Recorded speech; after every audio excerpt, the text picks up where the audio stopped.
All right, today working on Linux utility development. It's going to be an interesting stream, mainly because my mind is a little bit mush right now. I decided to go outside in Texas and work out in the middle of the day because I'm just a crazy person. So let's work on this. We'll look at some PRs a little bit, but I think really we're going to focus more on the bash scripting side of things. I think I wanted to look at, I think LJ's commit. I don't remember if we committed it all the way or not, but essentially it takes a lot of the Rust hard-coded script for the menu and makes it a TOML file. And I like TOML. TOML's actually one of the things. It's better than YAML in my opinion. So we'll do that with TOML, look at the TOML, and see if we can't get everything to where if you just know bash and that's it, you could actually write scripts and kind of expand it a bit, as the menu will be driven from mostly just config files and bash, which would be great. So that's kind of what I thought. Oh, I didn't. Yeah, CrossFit brain. Yeah, no. I need to look at my DMs. I usually check Discord about every couple days or so, and then I'll get back to it. But I'm not gonna check any direct messages on stream.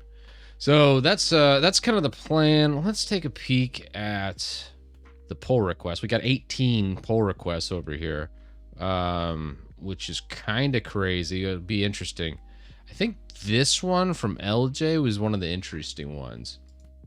Getting a fitness update soon? Yeah, pretty soon. I've been working really hard. I'm trying to convert pretty much all of my garage and kind of clear it out. It's been an endeavor.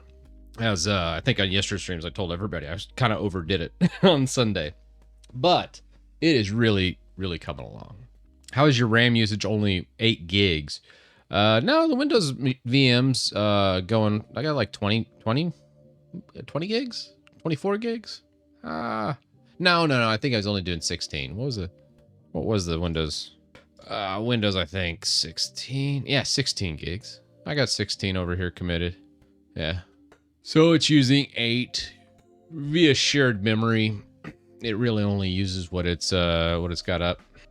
Yeah, I wasn't using shared memory for the longest time, and then I was like, what am I doing? I mean, you don't really want to do shared memory if, let's say, you're doing sandboxing, like let's say you're testing out viruses or something like that. Obviously, don't do shared memory or shared network in that case. But if you're actually using it interactively like I am, and you're taking a lot of stuff from one OS to the other one, you have so much intermingling happening that you'd probably want shared memory. You'd probably want bridge networking. Those types of things really help. Does LinUtil have any hardening scripts? I think we started on that EWO. Let's take a peek. I think first I wanted to see about this. What was where did this end up? Love the changes, just need to update this, work on it tomorrow. Yesterday on stream, I asked Chris not to delete the search RS. And 4 days ago, it looks like he added a few more things. Good Lord. This has just become such a PR. All right. So typically on these PRs, when they get too big, you have to pretty much just deny them. So I'm hoping he didn't add a bunch of stuff. Doesn't look like it. It looks like just a scary number of files changed, but very simple changes looking at it. Looks like just some bash scripting, fixing where the common script placement is, adding the TOML file, and setup. And I don't see anything else in here. What else do we got? All this looks fine. We got our utilities TOML. This is going to break pretty much every PR once I merge it, though.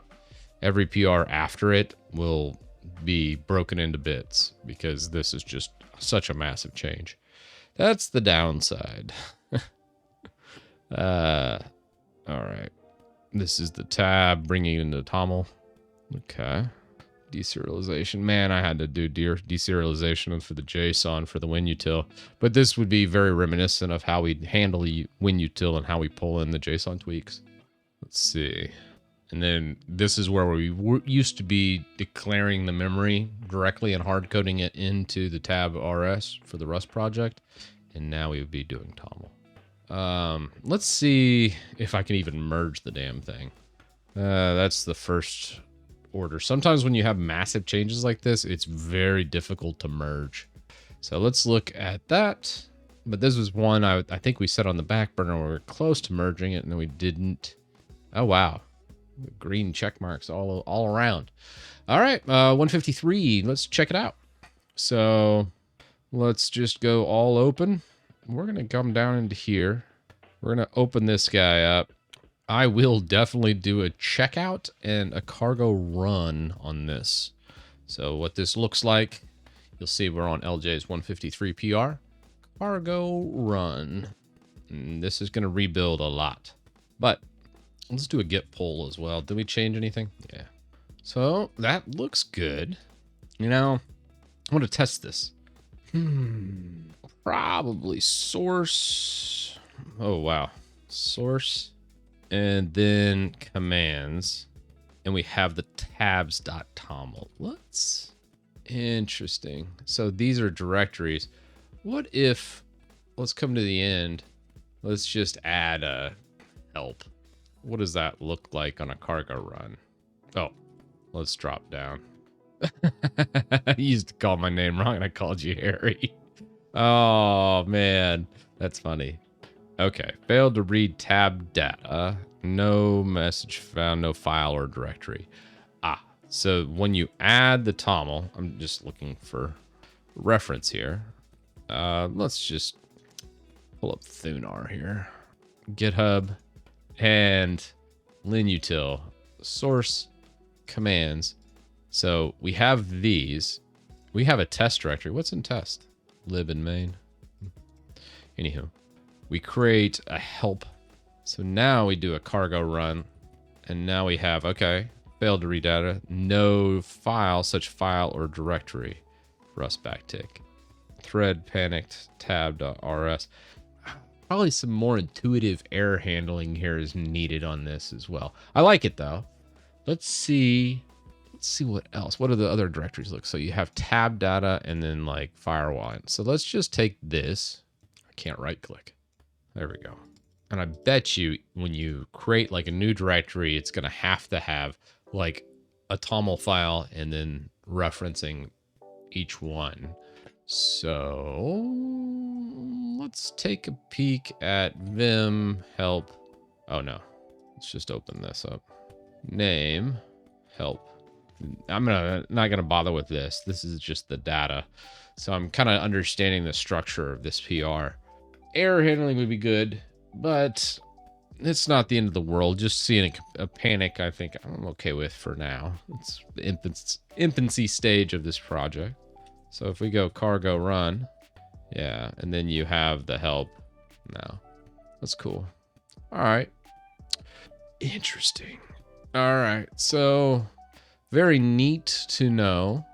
So normal folks can go to their heart's content a little bit harder than I like, but the overall structure and for a first shot at it, I love it. I think it's good. So this PR is ready to go. It does work, has basic functionality, squash and merge. And now this PR breaks every other PR in here. Yeah. So sorry, that really sucks. Because now everything else is probably going to have conflicts. Like, let's say adding LACT for Arch Linux. If we look at this, you'll immediately notice, okay, setup script here, but then, they're still using it through the old method. So this needs to be updated because everything is going to have conflicts now. That's the downside when you have a massive one. I do like that, though. I think that's a good PR. How am I going to clean these up? We're going to run into this often. At least for the first couple months, while we figure out the structure and the best way to do this.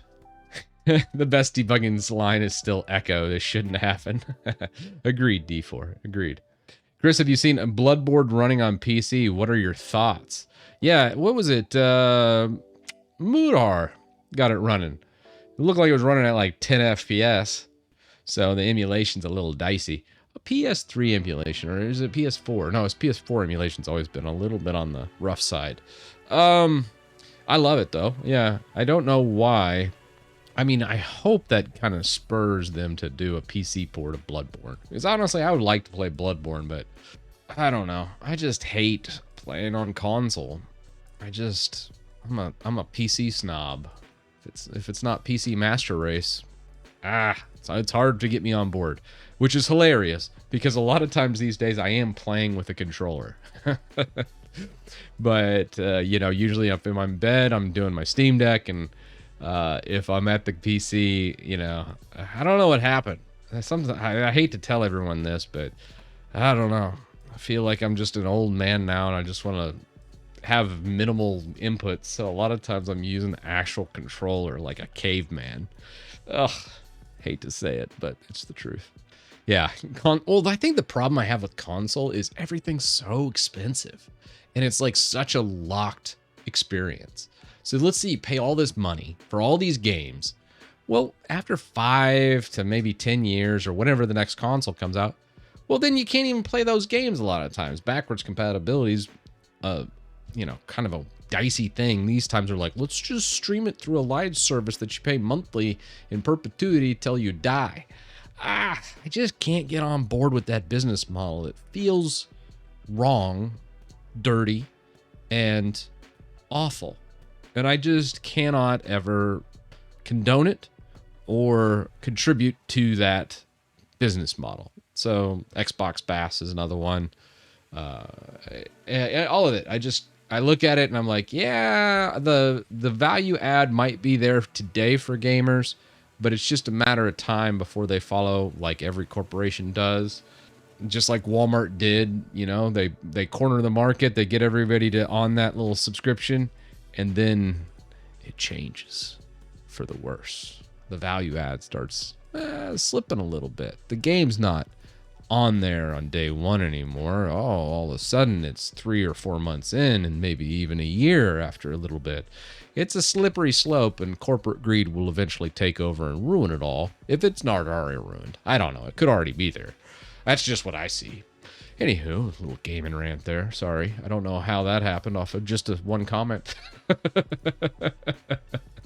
But yeah. Oh, God bless it.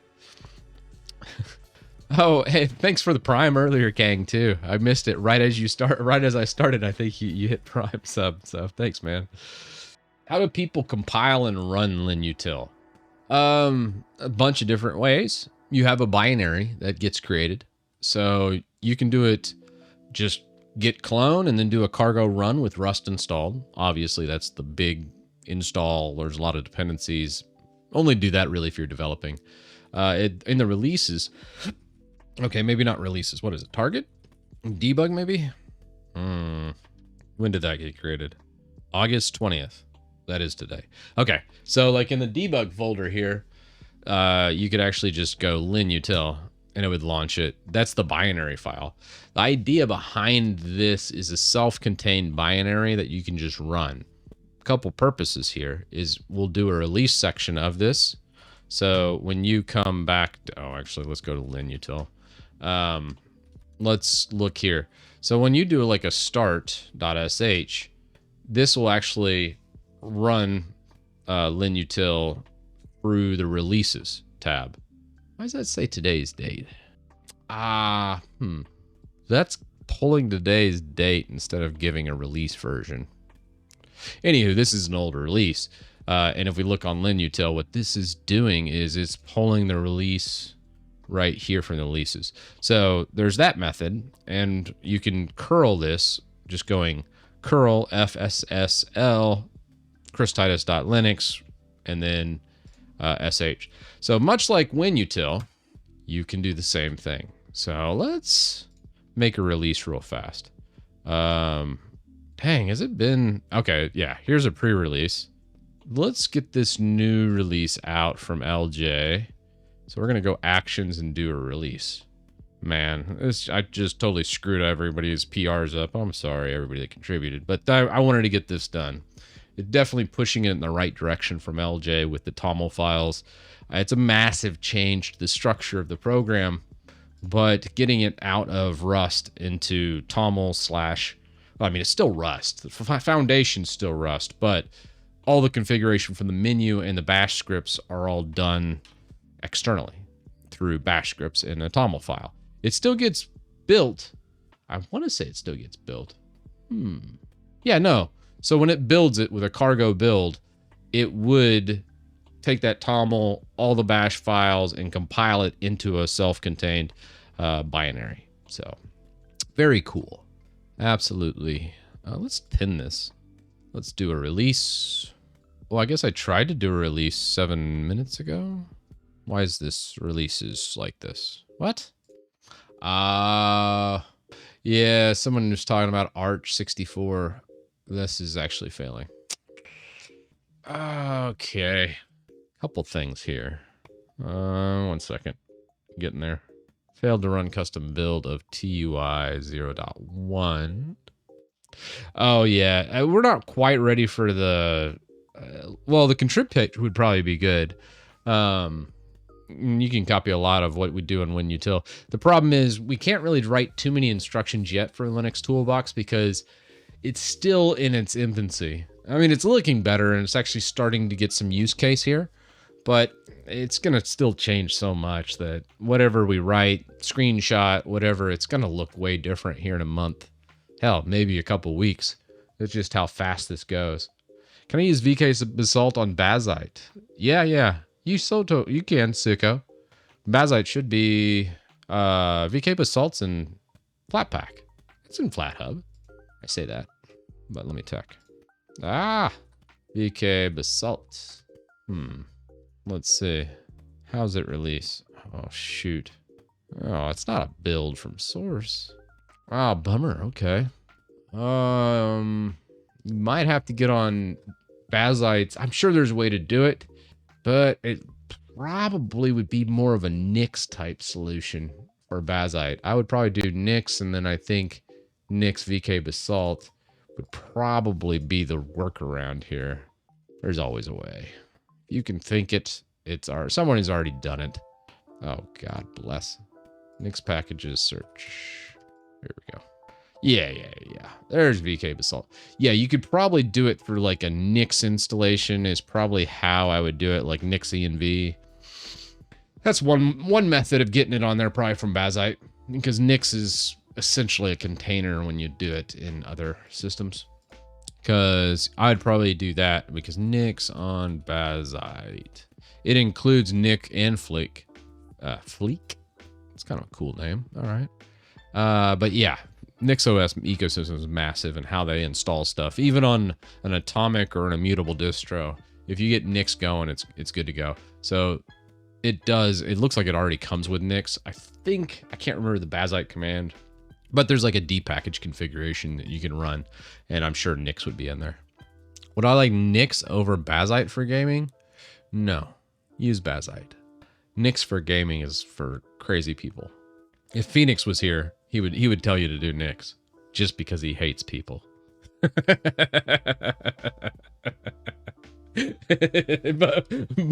but I like to help people, and you're just gonna have a bad experience on Nix when it comes to gaming. Setting all that up, it's just how it is. A good thing Phoenix isn't here. He'd be like, "Damn it, Titus, Nix hater." I can hear him already. Don't get me wrong though, I do love Nix. Nix is a lot of fun, but man, it is. If you have to ask, should I use Nix in any setting, it is not for you. It is very much a more high level, hey, I already know how to do this on all the other Linux distros. With Nix, I want to learn to do it differently, all through a config file. And that's what Nix is really for. It's really someone, okay, I know this can be done and I know how I normally would do it, but let's program this in to automate the entire process, which is cool. It's super cool to do. Just not my bag. Okay, so let's see what we got. Yeah, I don't really mess with cell phones much these days.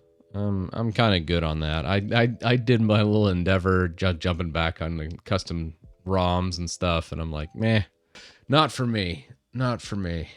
It's fun to dive into it every once in a while, but I'm kind of like over it. I don't want to be known as a YouTuber that does custom ROMs. That just doesn't sound like fun. All right, so what is happening? It's the Linux build, the Arch. So this would be the compilation is failing at the build for the like Raspberry Pis and stuff. So that architecture does not work. And for some odd reason, I'm drawing a blank on the architecture. ARM. Yeah, it's ARM. Thank you, guys. What a hot mess this is going to be. All right, well, let's start changing some stuff now that we see my brain's not working. I think we'll break something fun today. Let's go the cross compile fail. Let's look at the cross compile failure here on the release. Also, why is the release, I guess the auto release, I don't like auto releases. I feel like this is too much on the releases. Let's go into our GitHub workflows. Shouldn't probably make very many big changes, but I don't know. I feel like something's amiss here. On push branch main, go ahead. Cargo, install Rust, pull latest changes. Oh no, this is fine. This is just pushing out here and there. It is making the target arch one. So cargo install cross. Let's see what we got here. Come back. Cargo. Oh man. Let's go get pull. Cargo install cross. And what we're going to do is we're going to pull down this change. So what we're going to do is build for ARM. All right. So now we have that. Oh, BCA, did you get MicroWin fixed? Thanks for the tier 1, man. We're close on MicroWin. I'm looking at one more thing, and then I should have it out. By the end of the week, I'll have it fixed. I just wanted to tackle every single error I'm getting, and I was using multiple different systems to test those errors. And it's just a very monotonous, drawn-out process. As that yesterday's stream showed, it just was kind of rough. But that's okay. We'll get through it. Let's see what we got. But by the end of the week, I will isolating down those final errors and warnings I was getting on this system. Snow, thanks for the prime. Okay, well, that looked like it worked. Okay, so there's the build. I think we can... why... I wonder why it didn't... If it's like that, it should be... No, it's still grabbing it. No. Let's go build. Let's go star. Oh, it's... I am... Got some... Just... Ooh. All right, well, I know what's happening here. That's fine.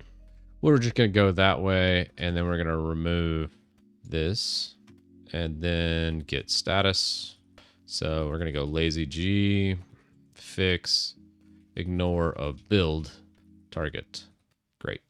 So now when this inevitably the releases runs, this should green light. I think what was happening, there was an existing build there, and I want that getting ignored altogether. Building a new PC soon. 5700X 3D, 7900 GRE. I'll put Linux on it instead of Windows. Should I use Nabarro as a new user Linux or Bazite? Ooh, it depends on what you want. Are you going to tinker? You want to hobby a bit and install a bunch of stuff? You probably go Nabarro. If you want to just mainly game, stay in a more stable environment, I'd say Bazite. So take that with that. Did you fix the DWM swallow patch? I did not. Did anybody... I was kind of hoping someone would watch that stream and fix it for me. Lazy Titus. Yeah, no such luck. One day. DWMs can be difficult to code for too. You have to be a pretty talented C developer. Lazy G alias. That's just me being super lazy. It's essentially git add dot git commit message and then a git push. So all we're doing is adding all files, slapping a message on it, and then doing a git push. So it's essentially just wrapping all three commands. Probably not how you should use GitHub, especially in this regard. It should be, you shouldn't be doing direct commits like that. Typically, a good developer, what they would do is make a new branch, do all the commits to the branch, push the branch, and then do a PR on that branch for that specific feature they're working on. That's what a good developer would do. I'm mediocre, still learning. Eventually I'll become good, and then maybe even great. We'll see how far I go. Pop OS is my everyday OS. All right. Still use Mac at work. Thanks for the sharing of knowledge. Good to hear, man.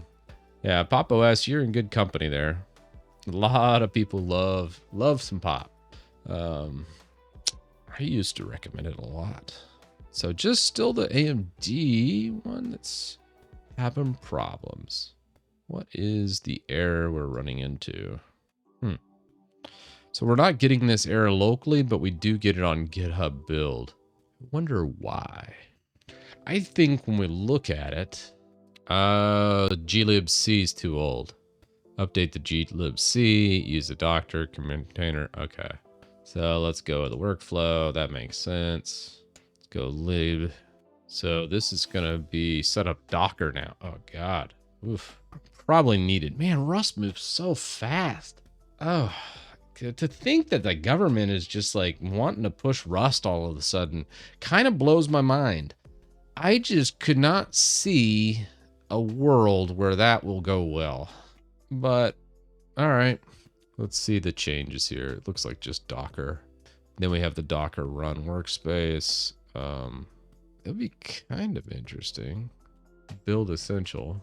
Cargo install cross. I wonder. The cross RS is needed for that. And then for the install Rust. Oof. Okay. Oh, I don't want to do this. Yeah, I don't really want to do a Docker container. All right, if you prefer not to, you can update the glibc directly from GitHub Action Workflow by using a custom setup script. The script will download and install the required glibc before running your build steps. Okay, I like this better. Here's your update glibc. Then we go into it. Are we specifying? Yeah, it's Ubuntu latest. Okay. So let's try this one. So we have our checkout v4, some spacing, formatting fixes. Then we have the update glibc.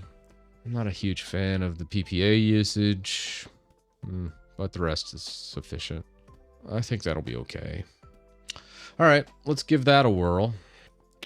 We're gonna just go update glibc workflow on GitHub. Your Archtitus doesn't like NVIDIA.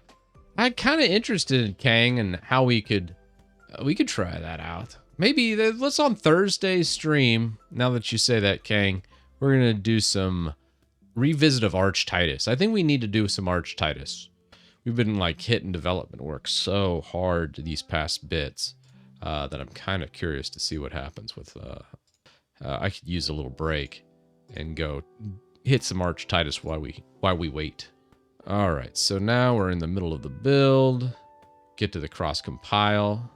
Curious to see what update glibc does once it finishes with the cross compile. Oh man, I think Archtitus though, it's a big refactor. When we tackle Archtitus, just know we're gonna be. I feel bad for anybody that's PR'd over there. That's gonna be bull in a china shop, just going ham. we're gonna.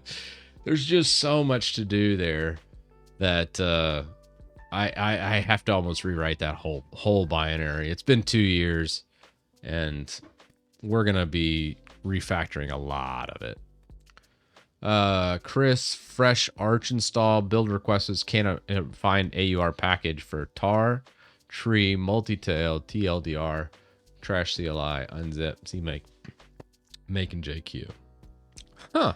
Fresh Arch install. Arch should have that. Like, tar's there, right? Heck, that's in Pac-Man. Oh, crap. Maybe. Did we... Tar is not there. Okay. Let's take a look at issue 180. I'm just seeing if this works. Failed to run custom build for TUI. Well, shucks. What is happening there? It's a bug. TOML. If you solved the problem, how did you solve it? Please help me. Oh. Well, it'd probably be Tari UI based on that. This guy's using version. Let's see what our TOML looks like. 1 second. All of this was just a giant waste, by the way. So here is, where's the Tari right there for dependencies? I don't see Tari. And let's make sure that that was the error. TUI. Oh, TUI 0.1. Okay. So it's TUI, not Tari. Yeah, package TUI version 1.0. And then you have TUI term right here. All right. Well, for now, we're going to disable the ARM build. I'll come back to it. So if we look here, we were just removing this right here. Oh, I hate doing it in here. Yuck. All right, fine. Oh, black screen on reinstalling. Oh, man. Yeah, I know ArchTitus has a lot of work to go through. Like I said, I haven't touched that project in years. I think I briefly touched it, but for like a hot second, maybe 30 minutes. Like 6 months to a year ago when I just wanted to update it for the server side. And then I just left everything else broken and I fixed server install. I was like, I just needed to install server. I just want to drop on the desktop, or not desktop, but the CLI just so I could build stuff. And I just fixed up that part and then I just left everything else broken. So if you do use ArchTitus, just know it's only good for the server side install because everything else I just haven't touched in years. Yeah, the July update was just me fixing the server install though. I should have documented that better. And I probably should have just removed all the other functionality of it just so people wouldn't try to do a full install. I got sidetracked and I cannot remember. Oh, yeah. Need GitHub, workflows, then util, build, get rid of that binary, and that's fine. All right. We'll work on that later. I'm not worried about ARM right now. Not very many people from ARM is going to be using this project as right now, but well, we can always add it back in. All right, now should give me a green check box. Oh, the DWM ones? We'll see. You missed something. The auto commit at the bottom. Did I? Oh, you're right. My bad. Thanks for catching that. There's a vulnerability. What's that? Okay, so Rust vulnerability with remove directory all. We should update this. The latest possible version remove all directory that can be installed is 0.53. The earliest fixed version is 0.8. Patch version is 0.8. Do we already have a PR on this? Dependabot? You slipping, man. What? Well, let's try again. Is that even in the dependency? Maybe it was a prior old release of it. How would you lay out your Arch partitioning when it comes to the following disks for better FS? 25 gig NVMe, 2 terabyte spinning, 6 SSDs of assorted sizes. Oh, one system, dual boot. I'm assuming one system. God, it's a mess. I don't know if I would do a logic volume on that. You could do a logic volume and consolidate some of it, but the problem with a logic volume with a whole bunch of assorted sizes is as soon as one of them fails, all of them fail.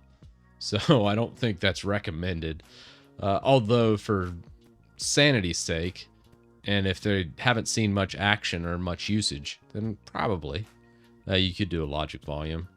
I don't know if I'd want to do that. Single system, no dual boot. Yeah. I would probably do a logic volume for some of them and then just not put anything super important on it. It depends on the sizes of the assorted sizes of the SSDs. That's just a lot of drives and not very big drives. That's where I'm like, I hate that setup because you're better off just, I mean, as I say that, what is, like, let's look at my, what? Oh, like what happened? Yeah, so like mine right here. So I have all these SSDs right here. Those are all just kind of Oh, actually, no. These are all my SSDs right here. We got 3 SSDs.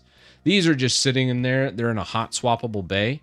I just got one off Amazon for like $50.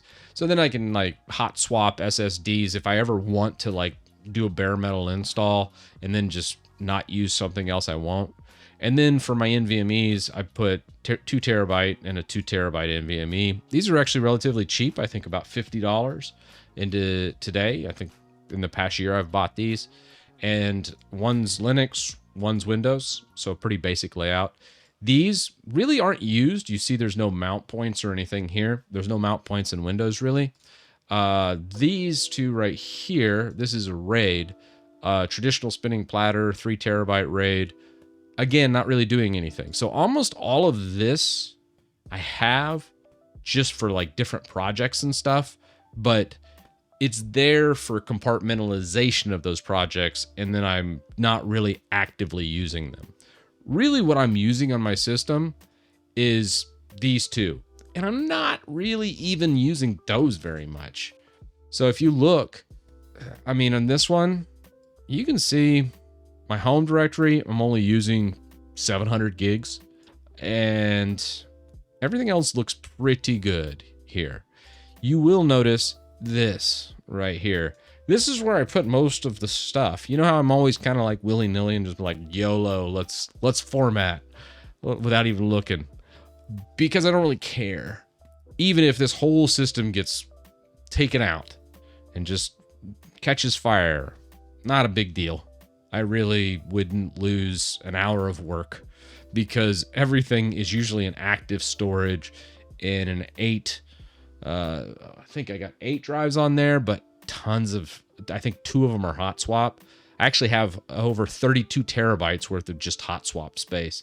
So as soon as one of these die, it immediately picks up one of the spares, tosses them in the RAID array, and it's just off and going. And that's just happening all the time. Out of those 2 discs, I want to say one of them I've already swapped out and replaced. It was a Seagate. Imagine that. You know how much I like to trash Seagate, but they are cheap. And then I swapped another drive. It's just another 16 terabyte drive. So I actually have 8 16 terabyte drives, even though I'm only utilizing 70 terabytes of that. Using 6 of the discs in a RAID 6, I believe. So you have parity throughout, and then if one drive drops off, 2 are waiting in the wings to pick up the slack, get tossed in there, so then the RAID is restored, and yeah, pretty easy. But I like the central storage. On the actual systems themselves, I don't really like to use it that much. Yeah, you gotta have more storage. That's the thing. Yeah. RAID, anytime I do RAID, it's always the same size. So 16 terabytes across the board. Hell, let's just pull it up. I'll just show you instead of saying it. Show don't tell, right? Let's go. Oh, man. So I'm gonna pull up now. 1 second here. Yeah, just using old Synology, super easy. So what I do is, let's pull up Storage Manager, probably be the easiest way to show it. Flashbang. So right here I have, I think, I need to update my built-in M.2 slots. I do some caching on the intake. So if I'm using a file on the network a lot, it gets cached. And then we have the 8 storage pools. Out of those, I have 4. These are Synology enterprise drives, 16 terabyte. And then we have 4 of the Seagate. Now you'll see, I think 2 of them are replacement drives because the other ones died. There is a good replacement policy with Seagate. So if you do have a Seagate drive die on you, I actually like their warranty. Their warranty is actually pretty solid. And they'll send you a renewed drive. So once these die, I usually type in the serial number and everything for that drive, ship it off to Seagate. They go ahead and check the warranty period for that serial number and then send me another one back. And that's typically how I roll with that. And then set up the rest in just a RAID 8. And then for backup, like really important files and such, I don't even know. Do I still have that? Oh yeah, I'm still doing it. I think I'm only backing up like important docs. Like I'm not going to grab too much. So only about 20 or 30 is done with like a DR scenario for full disaster recovery. So let's say the whole house catches on fire. I still would have some of the most important docs.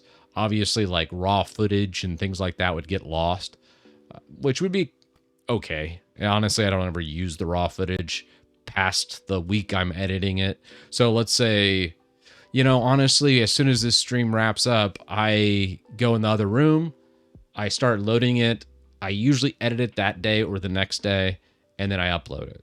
So if it happens within that 2-day period of time, I might lose a stream. But even then, not really that big a deal. I could actually download the buffered stream from Twitch or YouTube. And that stream would be, you'd probably see a little more compression. So even then I wouldn't lose anything. Yeah. So that's kind of my DR scenario and kind of how I like setting things up. What happened here? Is it not in the TOML file, this remove DR link? Oh, TrueNAS scale. Yeah, I like TrueNAS scale too. I've set that up. Here's the thing. Here's the catch. When I first started, Synology sponsored a couple of videos. And usually how my sponsored agreements work is I say, hey, send me a ton of your hardware. And I'm not going to send it back. That's how I've always worked with every single service. If it's a cloud service, I say, hey, set me up an account. I'm not going to put my information in. I want you to set it up and give it to me for free forever. That's my deal. That's just how I operate. You know, it's a weird deal, but hey, YouTuber privilege and all. They don't have to pay any money and they get exposure, and I get to use their services for free or hardware for free. So for Synology, this is ridiculous. One second. You might be thinking to yourself, Titus, you've done IT for like 20 years. What happens when that proprietary device dies? Well, that's why you asked for two.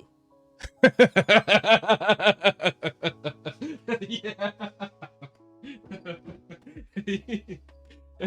That's why you ask for extras when you go do that. So as soon as that thing kicks the bucket, I'm just gonna like, cool, pull out the drives, slap them in the same model number and everything. It's ready to rock. I don't even have to switch the PSU or anything. Yeah, I got a hot spare of the entire system. Yeah, not so hot spare, I guess. Yeah, so I'd be down for like 5 minutes. And that's like one of the things, like when I got onto YouTube, I never really did it for money. I mean, yes, some get the YouTube is nice, but it's not like, ooh, you're gonna have a way easier time making money doing actual work and like IT. Like if I wanted to make a lot of money, I would do IT work. That's where the money to be made is. Now, having said that, the thing that is really cool about being in YouTube land, you can probably, you know, pull down like an AdSense if you really are grinding out on like content treadmills. You can probably make 40, 60,000 probably for someone of my size. And that's the only way to make a lot more money, like 6 figures, would be sponsorships in the mid tier where I'm at. I'm not going to be like a Linus Tech Tips or an MKBHD or any of those guys. And the sponsored is where you pull in most of your revenue in the middle tier. So next time you see a YouTuber and you see, oh, this video's sponsored by like Linode or something like that, they have to do that because that's where most of the money comes from on the YouTube side of things. And you might be thinking, Titus, why don't you do that? I hate it. I absolutely hate the back and forth. Oh, did I say it right? Or did this go well with this sponsor spot? And I just don't enjoy that side of things. I would much rather go do real work. And that's just how I am. And I don't know, a flaw, I guess you could say, man, that's a lot of money to be turning down. But at the same time, I'm like, it's not really about the money. It's more about my happiness. And I hate doing that. So that's kind of where I work with that. I don't know how we got off on that tangent. Anyways, let's see what was I doing? I want to say it was the cargo file, right? Cargo TOML file. we were looking at, oh, it says there's a, that's not even included. The remove directory all, is that even in here? Man, if LinUtil brings in like $1,000, I'd be super happy. I would be over the moon. Let's just remove that. Cargo log. Wait, you can't remove it? How weird. Okay. Oh, you know what? I probably just need to do a cargo clean. And then I bet you we look at that lock file again. No, still there. Well, where I am, so remove directory all must be a dependency for something else. How much do you get from GitHub sponsors? Usually anywhere between $2 and $5 a sponsor. And I think right now I have about 20 or 30 sponsors, I want to say. So about $100 a month. Yeah, here you go. 30 sponsors, $97 a month. Watch out. But I'm still appreciative of it. I think it's cool. And I think it could build into something. Like if you get like 100 or 1,000 sponsors, I think you could subsidize like almost a full-time job with that. So that's kind of cool. Maybe. Yeah, if it could, that'd be awesome. And like I said, it's more of, it's less than seeing all the money come from one spot, but more of getting a bunch of money from a little bit of money from a whole bunch of different spots. And that makes it easier, I think. And it kind of insulates you too to like the whims of algorithms and other stuff. So you can kind of do what you want. So the idea is to have, make a little bit of money on Twitch, which I make a couple $100 on Twitch, and then some on GitHub, some on YouTube, and then some on ads, and then other stuff, you know. People like I'd say the biggest one is like people donating to like WinUtil right now is probably where I make most of the money, because it's just used by so many people donate that's I would say 60-70% of my revenue comes from WinUtil. So it's a substantial amount. A lot of people are contributing. That's why sometimes I don't feel like working on WinUtil, but damn it, I'm going to work on it. You know, there's so many people that use it and are contributing to it that I'm like, all right, let's do it. Oh yeah. Let's see. We can take a peek at that, Mola, on the, God bless it. Failed again. What? Gustavo, thank you for joining the members, man. Over on YouTube. Okay.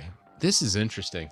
How do I ignore the build, but I really want to push that through? I guess I could do just a force, a -F, to force it even with the get ignore.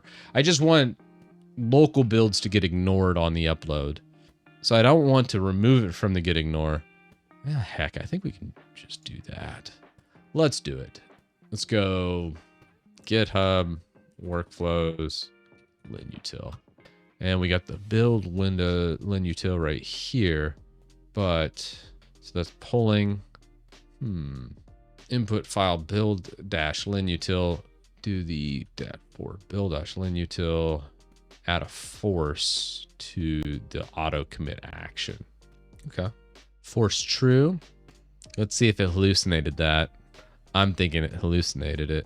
Let's go to the GitHub action. So uses action there. All right, let's see what the other options are.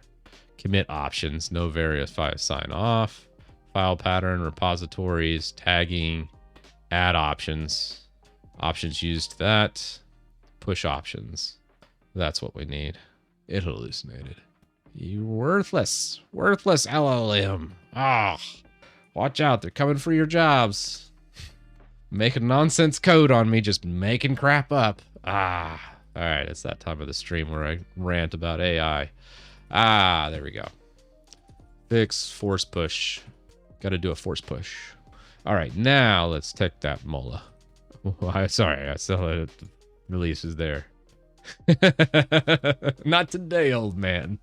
Not today. I'm safe for another day. Actually, I've never gotten paid for development work. People always pay me to do the infrastructure side of things. What do we got? Big docs and PR template update. Oh, all right. Let's go. What are we changing? Mull is the master of documentation, which I am probably my weakest with that. We got that. Before you make this PR, have you follow docs here. Provide screenshot. So this is the pull request template. So we're commenting out additional information. Yeah, I like that change. I'd be kind of curious to see how that does when we do a new pull request. Oh, well, we'll see. And then docs directory, I'll remove an MK docs into the docs. I like it. And yeah, you're changing the structure just like we did over on WinUtil. Considering guidelines. Yeah, I'm just looking through this and I'm like, well, some of it I like on this side and some of it I like over here. We could just squish the two together. Keeping pull requests, I like that. Because I think on LinUtil right now, the biggest issue I have is people putting too much into a PR. Where I'm just like, well, that's cool. Can't really use much. Or I can take one of the PRs out of the 20 I have available. And then I'm like, all right, well, that one just broke all the other PRs. So I'm not about to rebase for the next 2 weeks trying to pull in other people's changes. So we're just going to grab the one good PR or the one big PR that I can grab. And then hopefully the others get updated. Oh, okay. I could always edit it. That's true.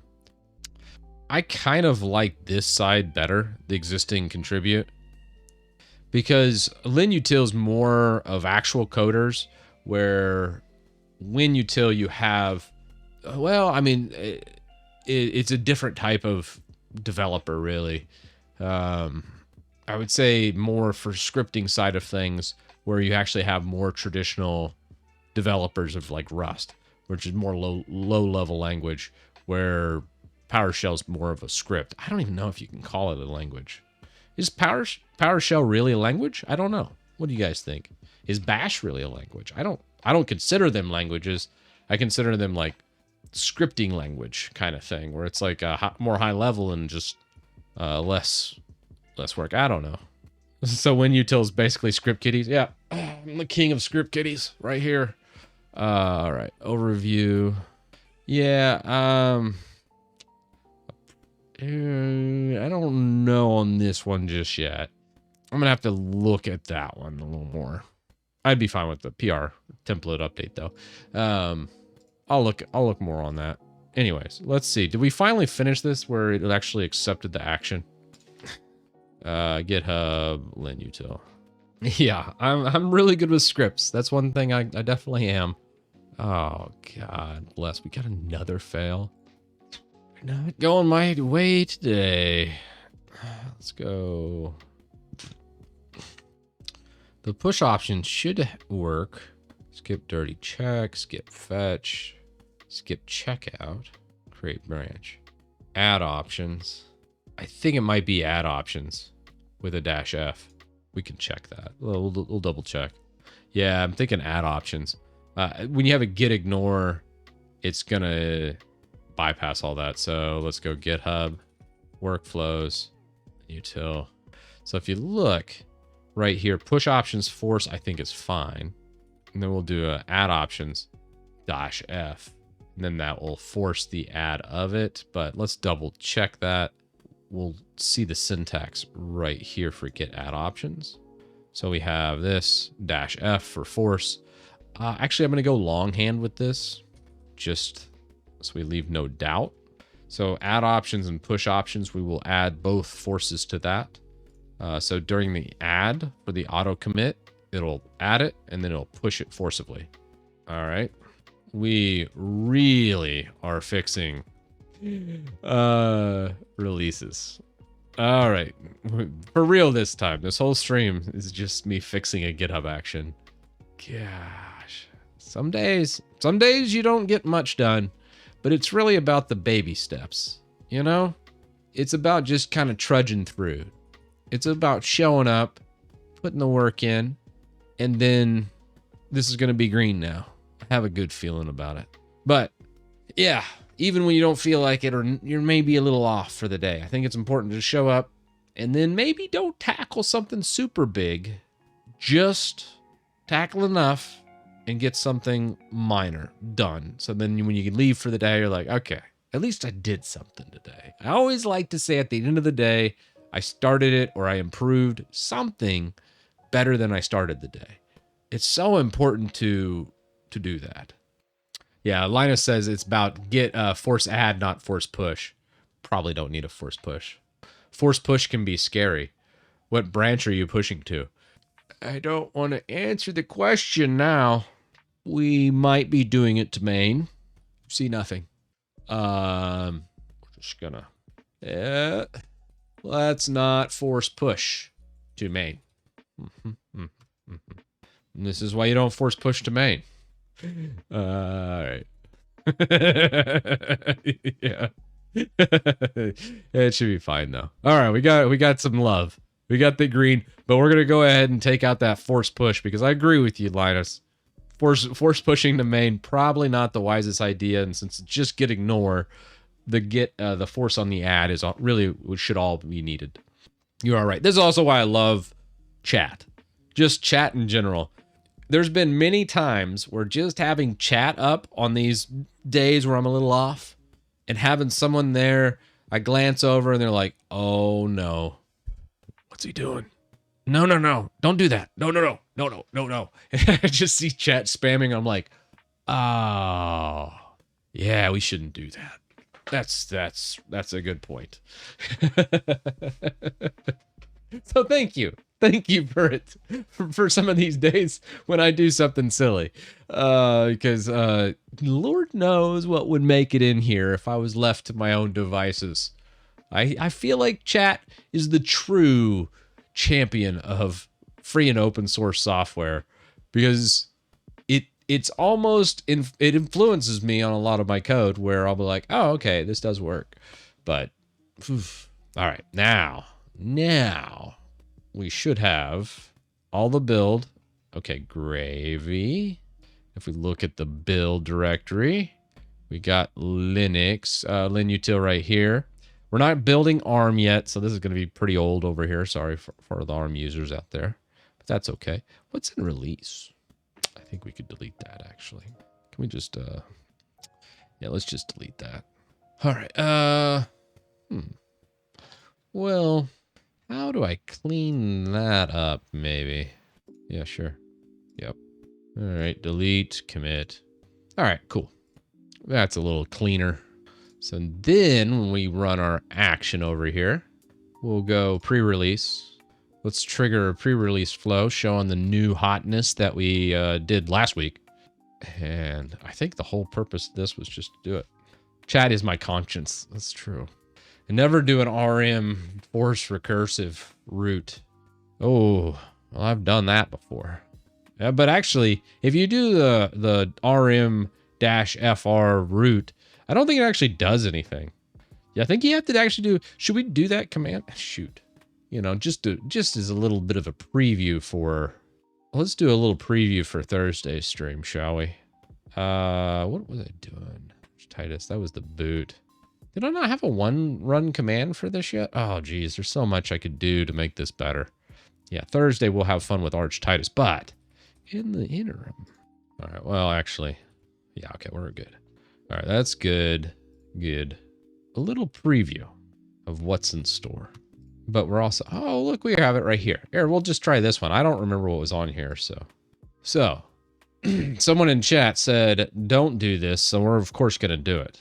We've all seen the rm-rf / command, but it should be / asterisk. We're going to do it with sudo. We're going to do a sudo rm-rf / I don't think it'll work. True story. Maybe. Did I already break this? Oh, geez. Did I? Nah, maybe. Where is that? Let's go view. Let's send a key. I think I did break this at some point. Did it give me anything? All right, let's go TTY3. Ah, there we go. All right, so you're in your terminal, right?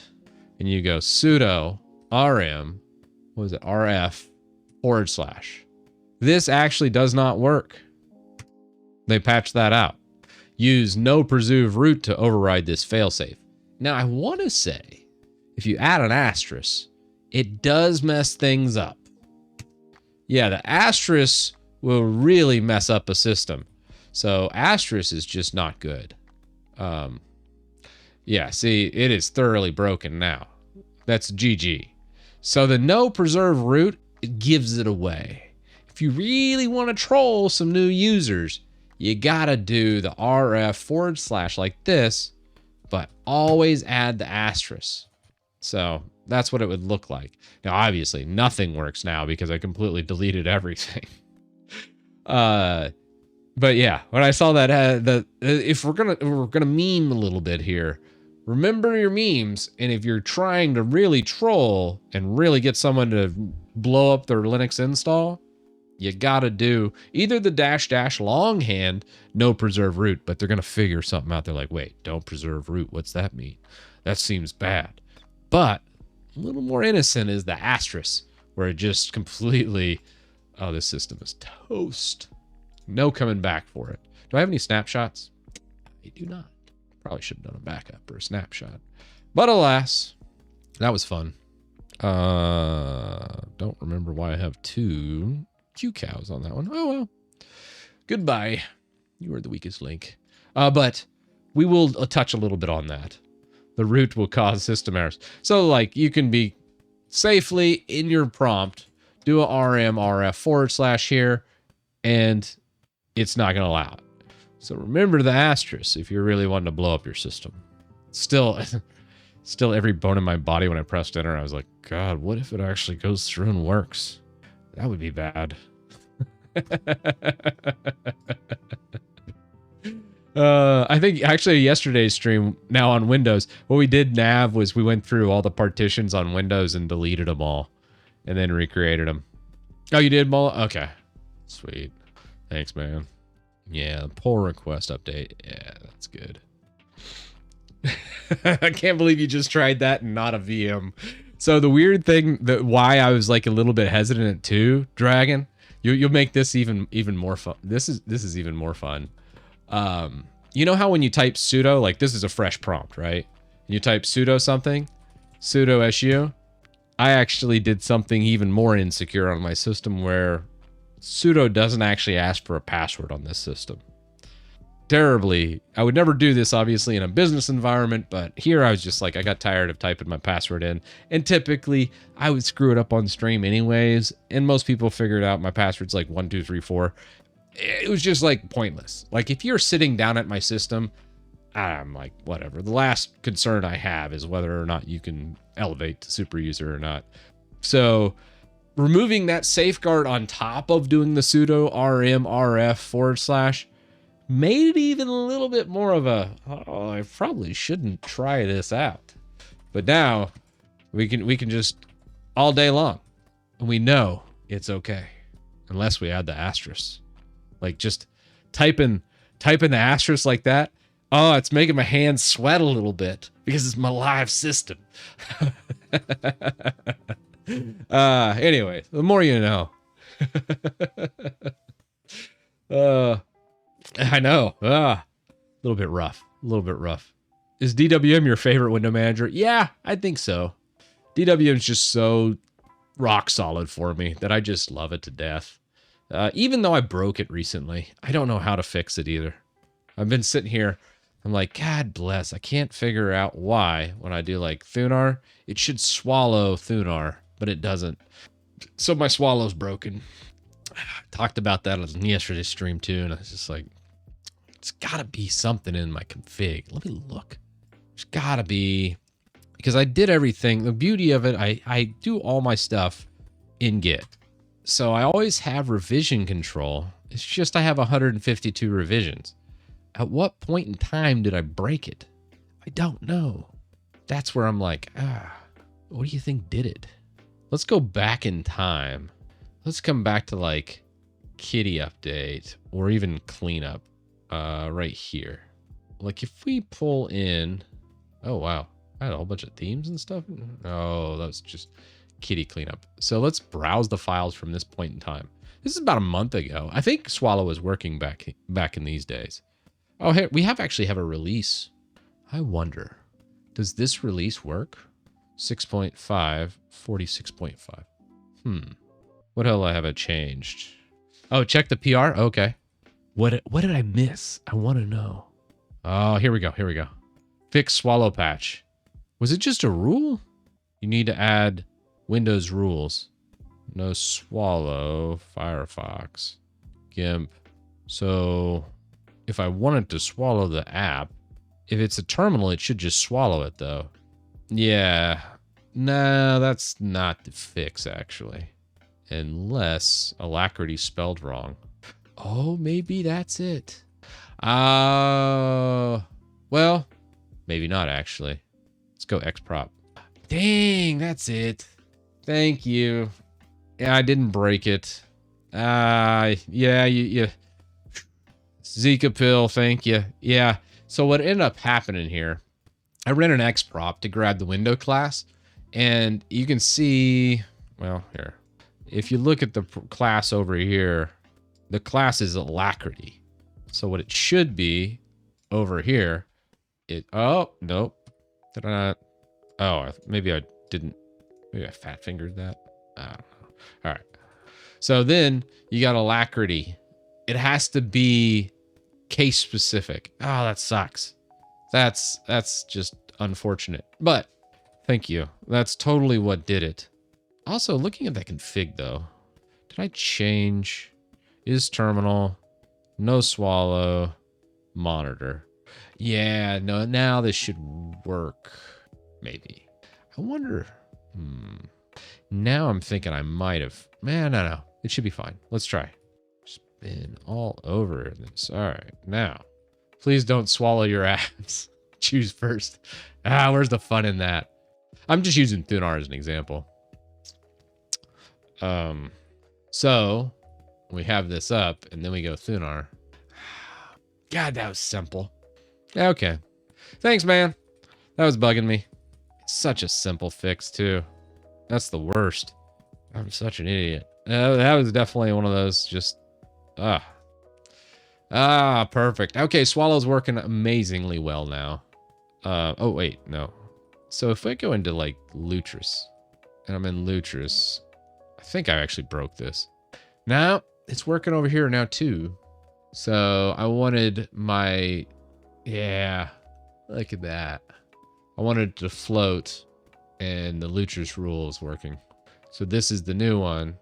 And then if I come over here, then it would actually launch. Although I think it crashes because I have some problems. Yeah. Linux problems, of course. Linux gaming problems. Okay, cool. All right, that's neat.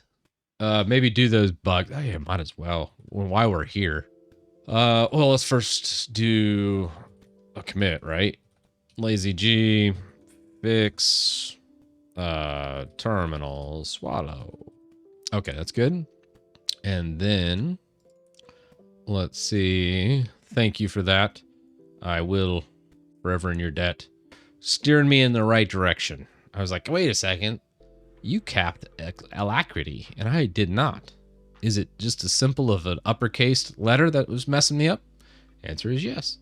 What was this one? Common fix. Oh, actually, I fixed this with a... For some odd reason, Faye only likes the tidally. It won't actually expand the $home in this config.h. It'll actually type it out because it's compiled C program. So I ended up using it tidally. So this fix actually was incorrect. But it did lead me to another fix that did work. So thank you. All right, now Faye fix. Let's see. Well, okay, that's there.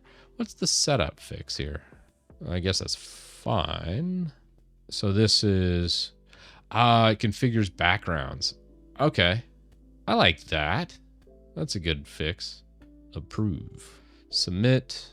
Probably gonna have some conflicts here, but that's okay. We'll fix that.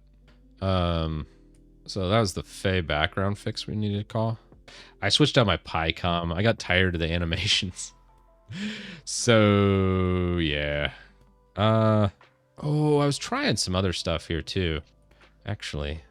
Some of these, I feel like when I'm launching these auto login scripts, I don't think I did this quite right on some of this stuff. Because I feel like it is not, it's not launching like xset. I'm just going to actually pull this in. Was that the only conflict? Yeah, let's just commit that. Oh, Rux. Martin just submitted my favorite pull request to WinUses I have ever seen. Wow. Okay. Okay. Anyways, that's fine. Files changed. We're just changing out some of that. Yeah. One more thing, actually. As the animations will probably screw things up here. Probably shouldn't do it this way, but that's fine. All right, let's refresh that. Spacing's probably going to be a little bit off, but it's not the end of the world. This will auto clone my backgrounds too. Nice. Approve. Let's merge that guy. Work through some more of these while I'm here. Pull request.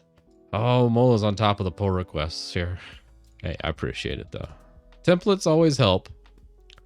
No docs on this one though.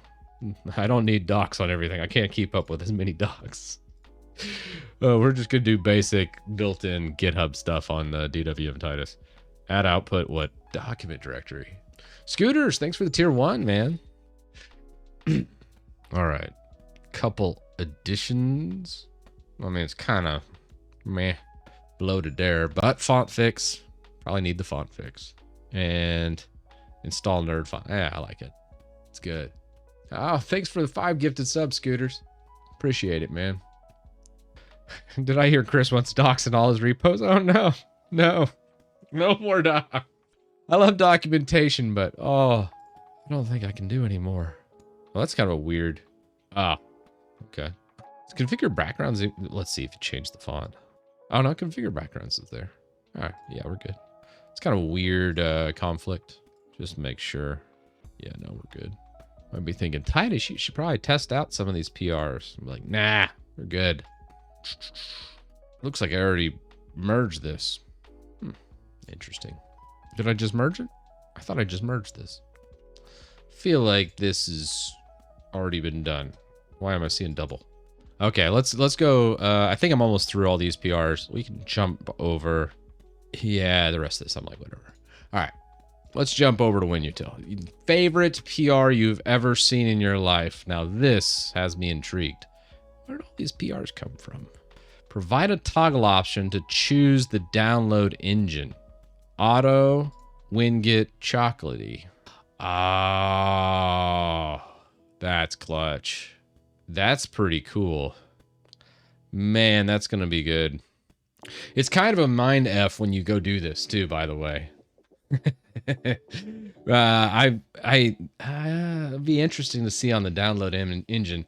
We have all the viability. We've been building it out for almost 2 years because I started adding Chocolatey to every package because my idea was, hey, Microsoft could completely screw me on Winget and I'd hate to build all this out just for it to get destroyed by Microsoft in some weird update.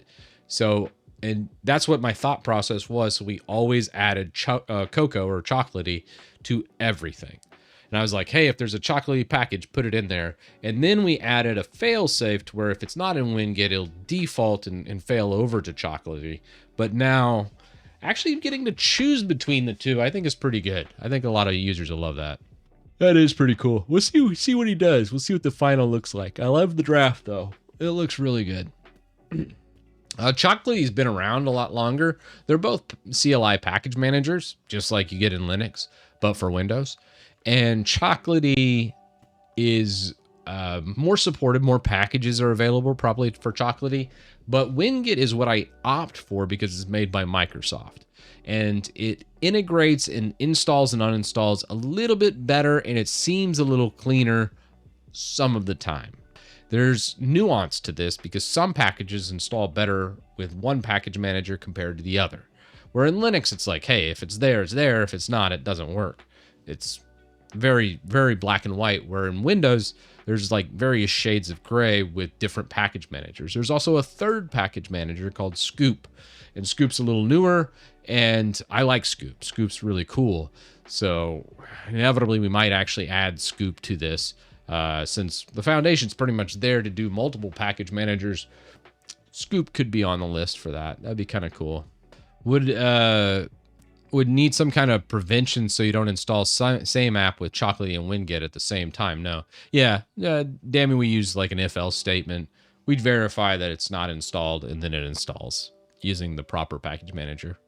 It was not fun to do. We did a lot of that logic. It was... I actually had my hand in a lot of that, I think. I remember... It might have been...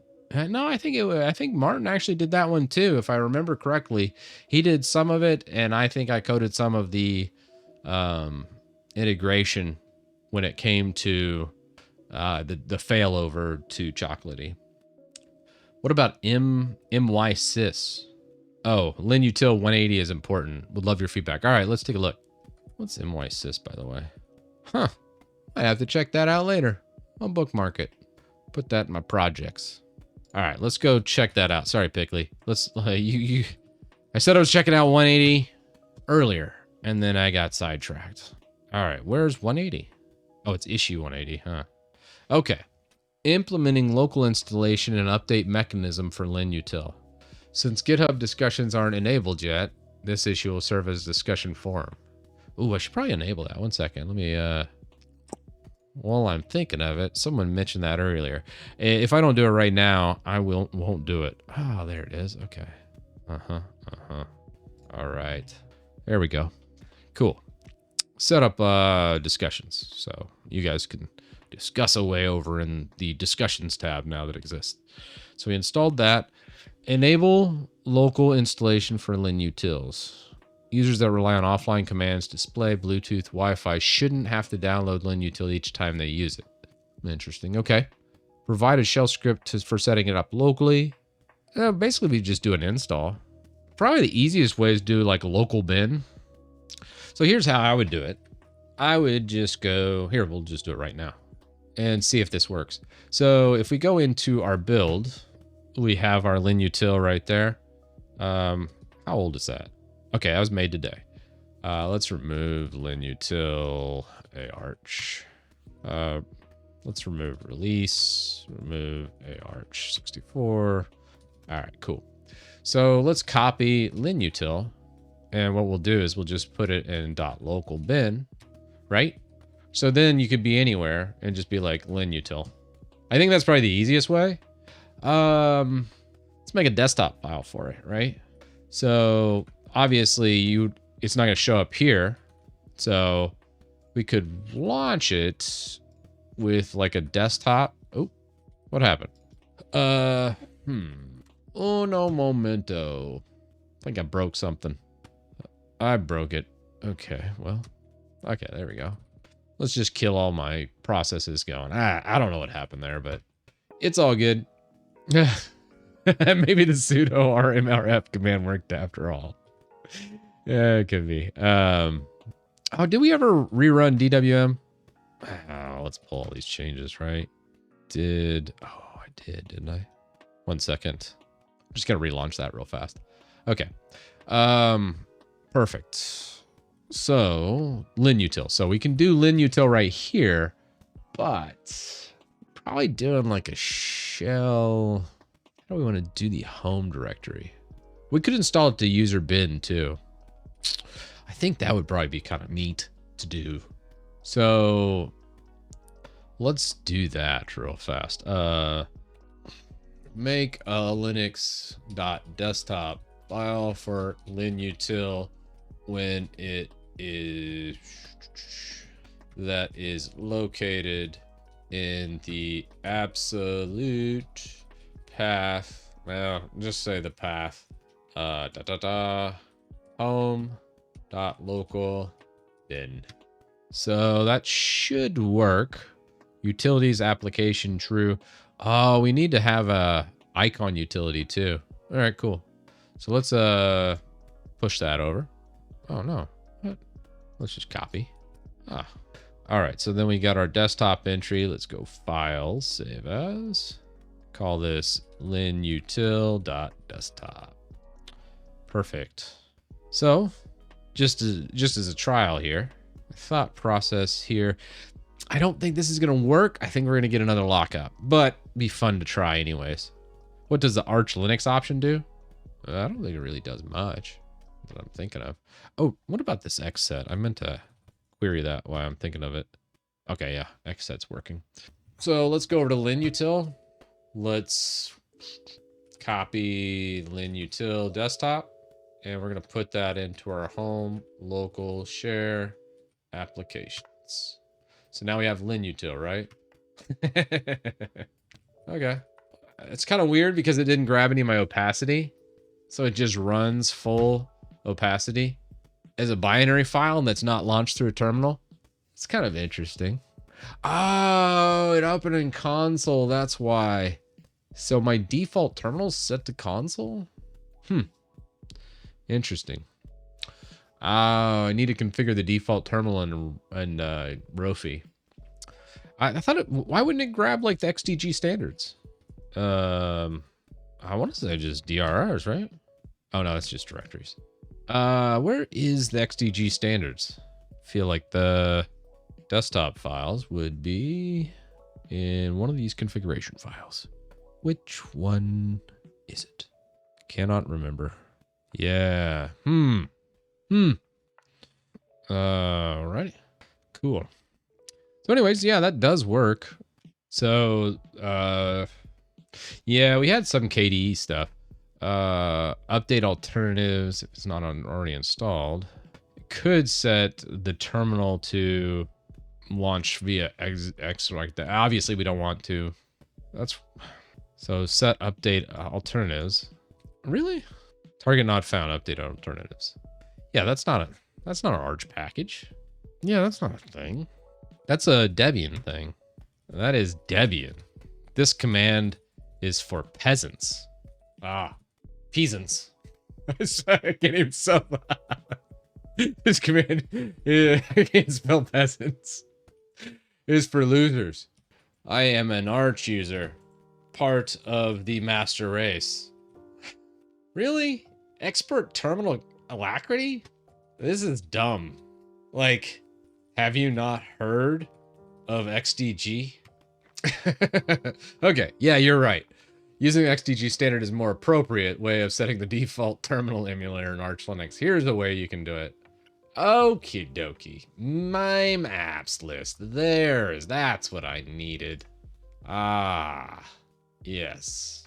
Perfect. I mean, I still like a lot of LLMs. I know a lot of people crap on them, but I mean, they're neat, but you just need to know they're going to lie to you like 60% of the time. And you just got to call them out on their BS and be like, hey, yeah, okay, get off of Stack Overflow because I know that's where you got that answer. It probably had a lot of upvotes, sure, but that's not the right answer, bro. Come on. Give me something better than that. Here, let me steer you in the right direction. And then they'll be like, oh, I'm sorry.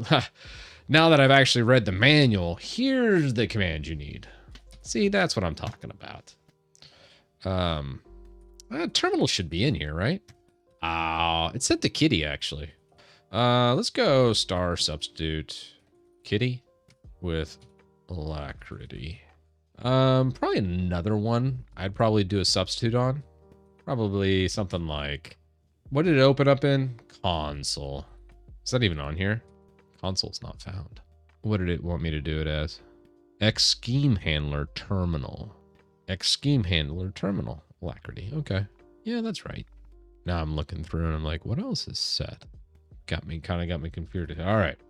I don't know why console's even there. This feels wrong, but goodbye, Kitty. We had a good run. Another way to make sure it opens in the right one. All right. So, linutil. Great. That worked not well. Let's go linutil. Yeah, I'm like, God, what was it? I feel like there was something I'm missing here.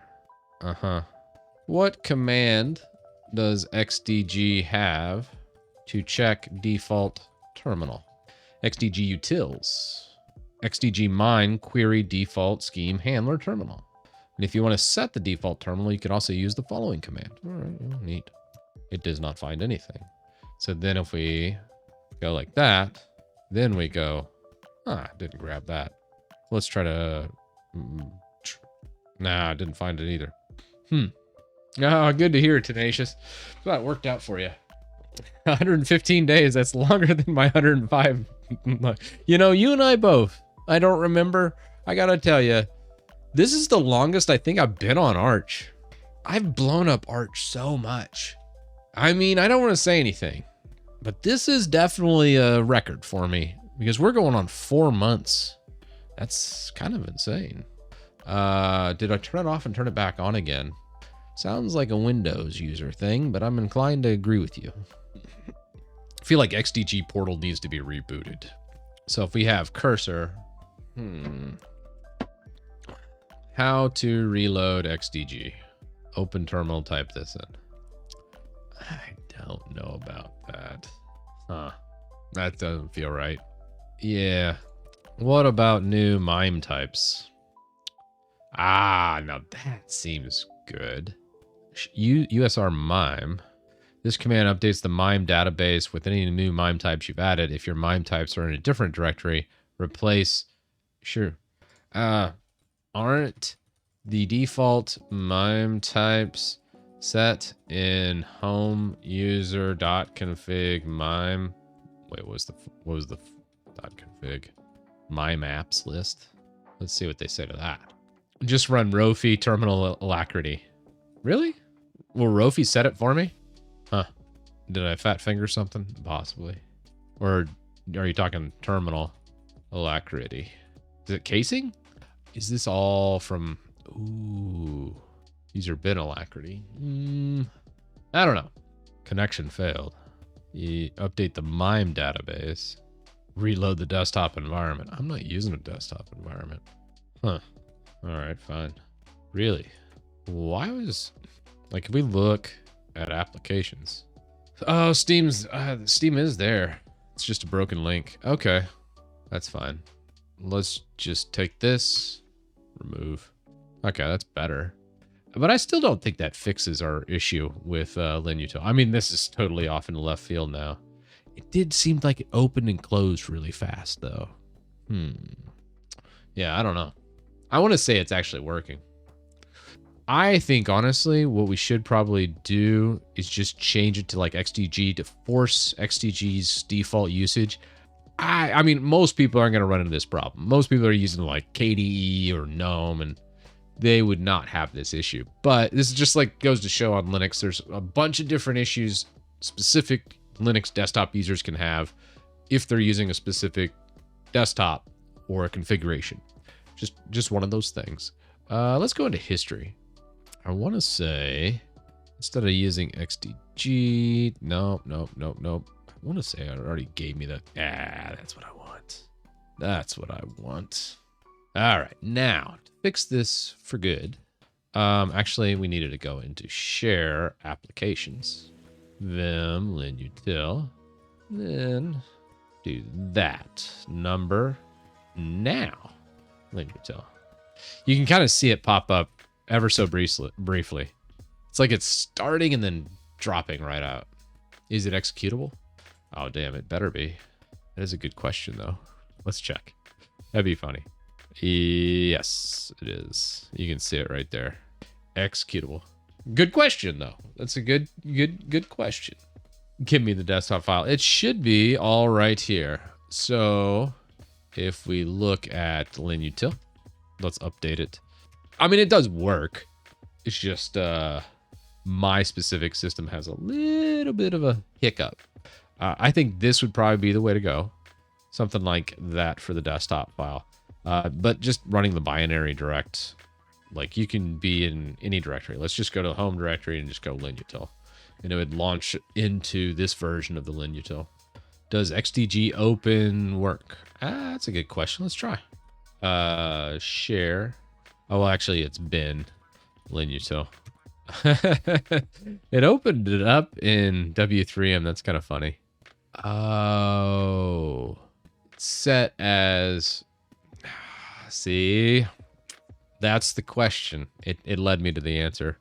This is a terminal application and needs to be run in terminal. What is wrong with this desktop file?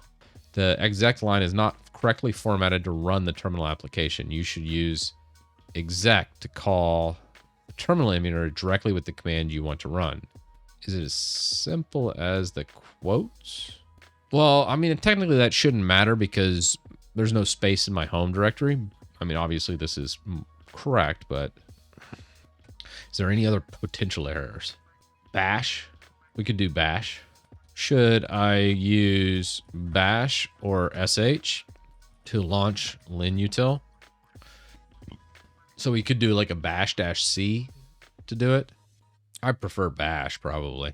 Although sh would be fine as well. Yeah, let's make it POSIX compliant. This one makes more sense. Okay. I think this would be a more tried and true desktop. I know we've been messing around with this stupid desktop forever, but sometimes the little things bring the most joy. I don't know why that is. Does desktop files need to be executable? I don't think they do. Whatever. Couldn't hurt.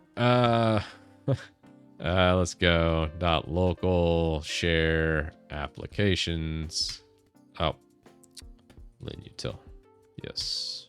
All right, let's try Rofi terminal alacrity show drun. XDG terminal. Are we missing an XDG utils? That's funny.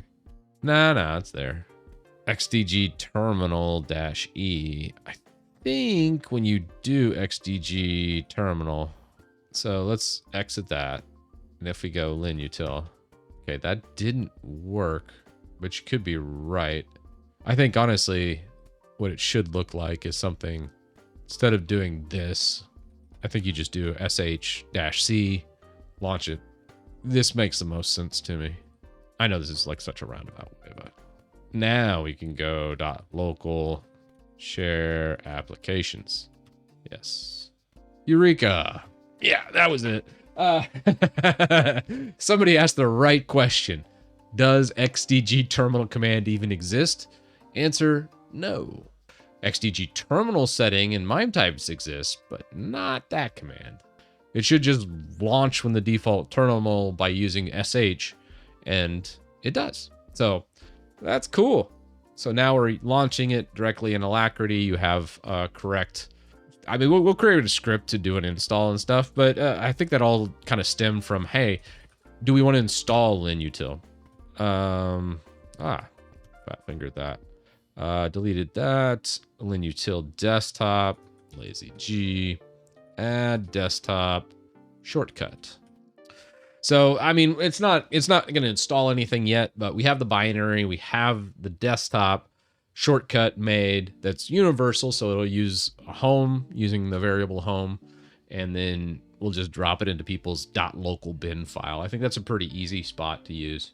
So we could create, like, during the setup script of it or the initial run. Actually, probably the best way to do this is just make it a menu option. Do you want to install this locally, or do you want it just to run on your temp, like a one-time curl? And like, let's say it's a laptop, you could just, when it's on the internet, you could just go, yeah, go ahead, install it locally, and then it drops in the .local bin, and then you could use it to do some of the other tweaks. Now, a lot of those tweaks are online and grabbing like specific config files from GitHub and those types of things. So just depends. We might add like an online offline trigger if we want to go into that depth. Just some thoughts, food for thought for the future. A lot to go from here. A lot of different places. I like it. That was our DWM PR. Let's see. What do we have? I think I did all of them, right? I thought I did. Look at my commits though. YouTube. I'm a developer now. Oh, that's fun. That's hilarious. Let's look at the PRs. Was there a new one? I don't think there was actually. I want to say this actually got merged already. If we look at the setup.sh, I want to say, if we look at here, I grabbed another commit. I know I'm not hallucinating that. So you have Debian Red Hat Arch. Checking this. Yeah. We have a common script that we have in the other one. Animations, config, backgrounds. Oh, no. Never mind. Fonts are not there. I thought I must be thinking of a different project. Mgraph, thank you. So this is just grabbing nerd fonts, Meslo. Nice. I like it. All right, sweet. Yeah, we've done quite a few PRs today. I've been a little scatterbrained. Sorry, I fried my brain before coming on the stream today and doing a big workout. So yeah, I apologize for that, y'all. It's been I won't do that again. When it's 100 and some degrees here in Texas, no more working out midday for me and then jumping on the stream afterwards, just drooling while I try and look at code review. So I apologize for today's stream, me and my dizzied state. But the little things we did get, I think it was still kind of cool. Even if you're completely like a zombie like me today, I think we can still trudge through and get some small victories here and there. And I feel like we got a lot of little small victories today. And I like the little small victories. That's kind of cool. Again, it's just more about showing up every day. Some days we get a lot more. Some days it's just the little stuff. But it's kind of nice to have a mix and just making sure you're kind of pushing the ball forward. And then that's kind of what we're doing on every stream. So yeah, heat stroke is real. Actually, I got a heat exhaustion last Monday, so that was not fun. But Sunday I pushed it a little too hard. It was about 103, 104 here Fahrenheit. Celsius, people, that's about 42 Celsius, I want to say. And I was outside for about 6 hours. I didn't drink enough water or eat enough. What is 103 Fahrenheit to C? No, not even 40, 39 Celsius. Sorry for the conversion. I didn't even break 40C. It was close to 40C, but maybe it did. It was close. Let's say 40C. So yeah, oh man, that's pretty rough. The run is admin PR as an update and WinUtil. Oh yeah. You Americans and your weird units. I agree. I'm part of the metric train. If you could just get the rest of America on board, we can switch out. Go into complete meters, millimeters, centimeters. It makes sense. I get it. I don't like fractions. And I'm okay with Celsius. Although something about Fahrenheit, it does sound better. That's like the whole argument Americans will make is Fahrenheit does sound better. It sounds better that it's 72 degrees in here right now. Actually, it's 78 in here today. Where it's like, oh, well, it's actually 22 Celsius, 22.5 Celsius. Let's see, how close am I on 22.5 Celsius? 0.5 C to F, 72, yeah. So, close.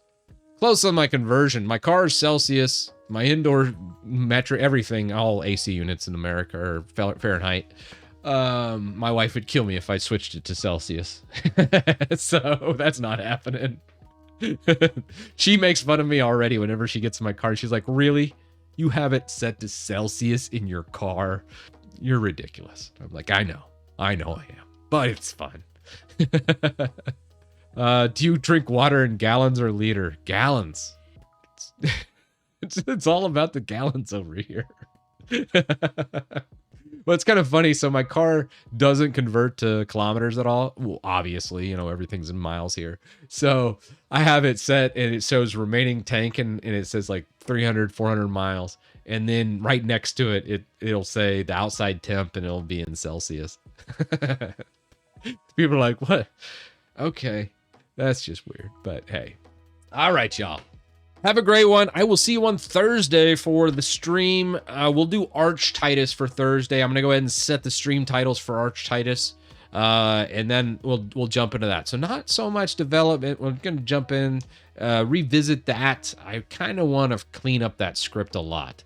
That script was made at a time where I really didn't know, I don't think know a lot about bash scripting. I had obviously some knowledge, but a lot of it kind of got away from me. And I think we're going to go through that whole project, do a massive refactor, close out all existing PRs.